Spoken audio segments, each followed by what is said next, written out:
These ladies have got their friction just right. Whilst this jolly prankster gets a lesson in impact. What happens when you add soap? That's slippery. Too slippery, in fact, 3 times less friction than water.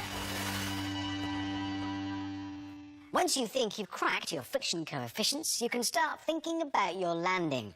Absorbing the impact of your landing is a very good idea, as hitting the ground head first carries a real risk of permanent injury.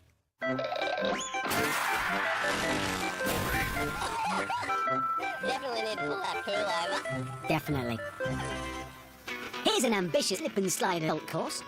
A slip surface covered water and soap. Remember, soap can further reduce friction by up to 3 times. Momentum, a powerful 4 that can tow a 3,300-pound trailer. Has he correctly calculated his friction coefficient?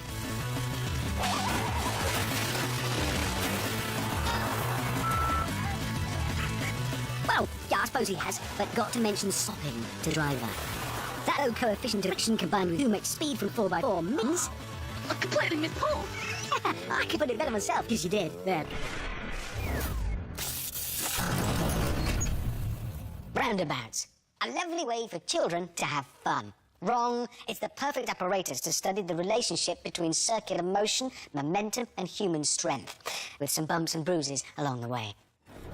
There isn't a scientific law that says if you smack him on the head, he'll go faster.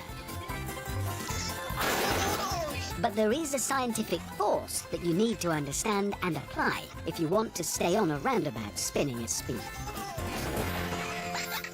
Centripetal force is the force you must apply to stay on. It's as simple as holding on. Well, it is, holding on. But holding on to a roundabout isn't always simple.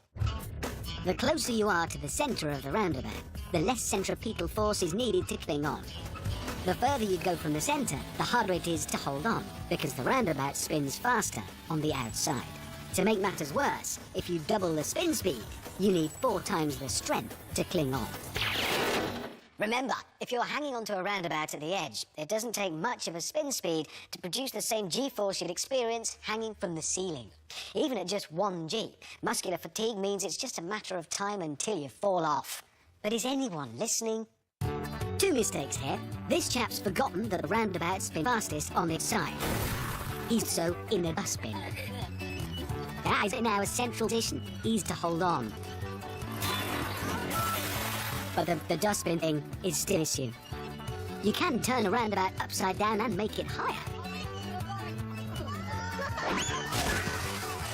But you will still need centripetal force to hold on. What was it we said about doubling spin speed? Oh yeah, it quadruples centripetal force needed to hold on. That's about 3G. In other words, you have to hold against 3 times your own body weight. Or not. The boy in green knows he's the heaviest and will need the most centripetal force to hold on. But position on the roundabout is everything. His small friend at the centre can hold on. At its rim, this roundabout spins at about 2G, meaning most people can't hold on. As he's just found out.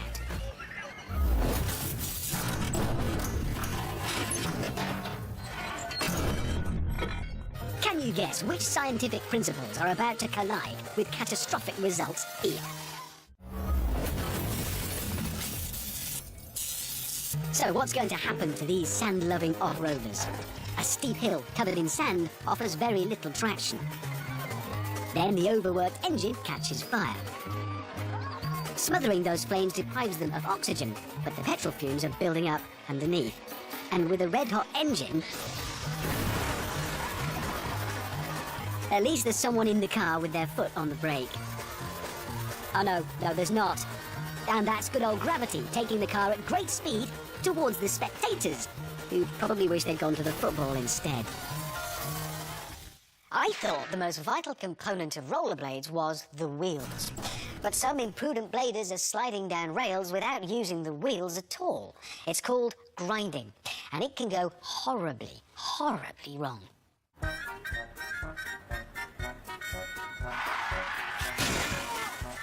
Okay, that could have been construed as someone just falling off a slide. So here's real grinding.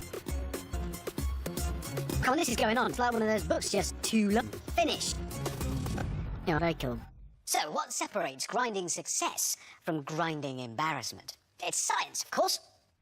To successfully start the grind, skaters jump onto the rail with bent knees that act like shock absorbers and stop them falling straight off.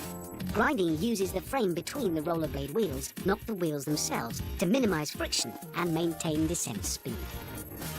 The key to a successful grind is the skater keeping his center of gravity low and directly above the rail, as this gives him the best chance of keeping his balance. The grind is exited smoothly by jumping off, keeping the wheels in line with the direction of travel. I put a lot of trust in statistics, and the fact that 34% of all skating injuries are a direct result of jumping or grinding has persuaded me to give it a miss. Of course, not everyone lives by numbers. Yeah, it's a good start, weight above the rail. Then it's weight off the rail, weight on the concrete. Remember what I said about low center of gravity? That's high. So keeping his balance for the turn is much harder. But not as hard as the ground.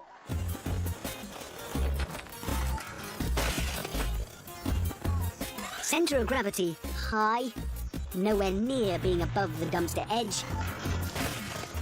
And a reminder of why protective clothing is strongly advised. The exercise ball. Standard gym equipment, but also the perfect apparatus to discover the springy properties of elastic polymers and take a massive tumble.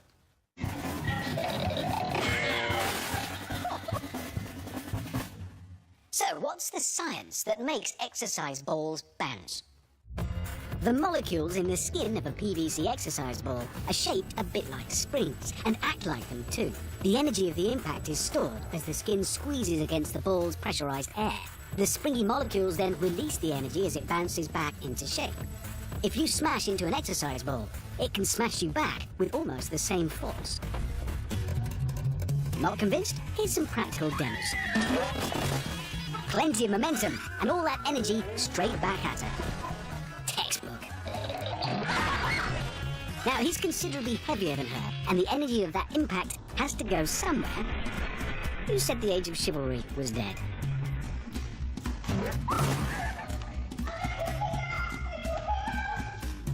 Of course, gender has nothing to do with the outcome of exercise ball collisions. It is just a matter of weight. The science is the same for multi-ball collisions, but the results can be more spectacular. 3 guys stand their ground on impact, creating a counterforce with their bodies. This guy doesn't. And he gets ejected with the combined momentum of all 4 of them. That's what we like about science. You can bounce ideas off people.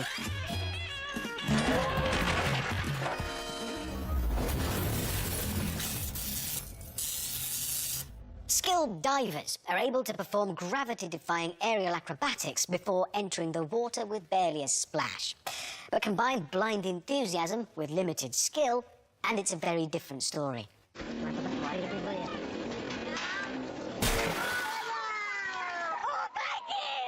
They say that hitting water at speed is like hitting concrete.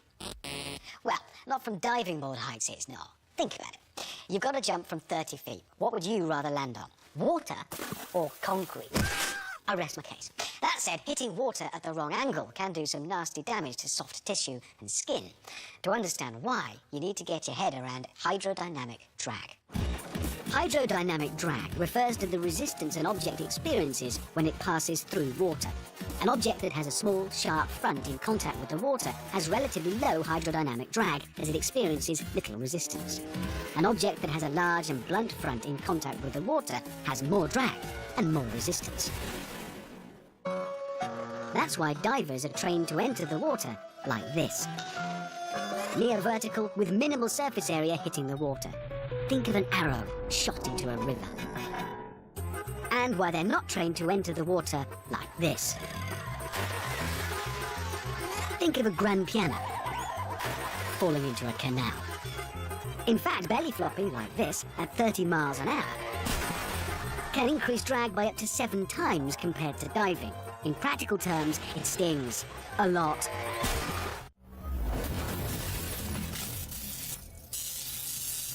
Horse riding. Ancient, noble, majestic even. I love it. I could watch it all day. But why anyone would actually want to do it, I've no idea. Is that because just getting on can be dangerous?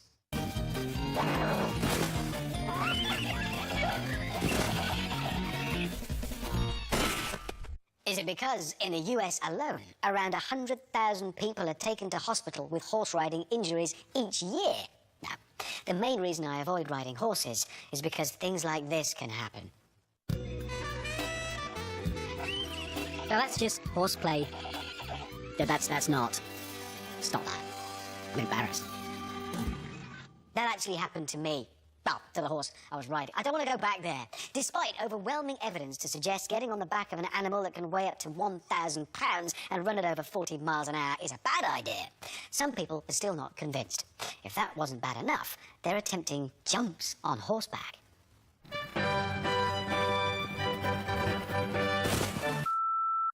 A partial success at best, and a complete misunderstanding of the science of parabolas. A horse's jump involves three main phases: the takeoff, suspension when the horse and rider are in the air, and landing. These three phases combine to make the jump parabolic. That's basically its upward and downward path. For a perfect jump, the apex or height point of the parabola must be directly above the fence or obstacle. In a nutshell, the takeoff needs to be perfectly timed. So, shall we see some riders and horses getting it just right? Hang on, where's the fun in that? Too early a takeoff, and there's no chance of reaching the apex of the parabola at the right point. And no chance of looking remotely cool. And that's what happens when there is no parabola at all. Of course, it's not just early takeoff that results in incorrect parabolas. Taking off too late can result in an embarrassing failure to clear even the tightest of fences. And we can't always blame the rider. This equine rebel reckons he's got it licked, but takes off far too late. Clearly hasn't read his science books. Large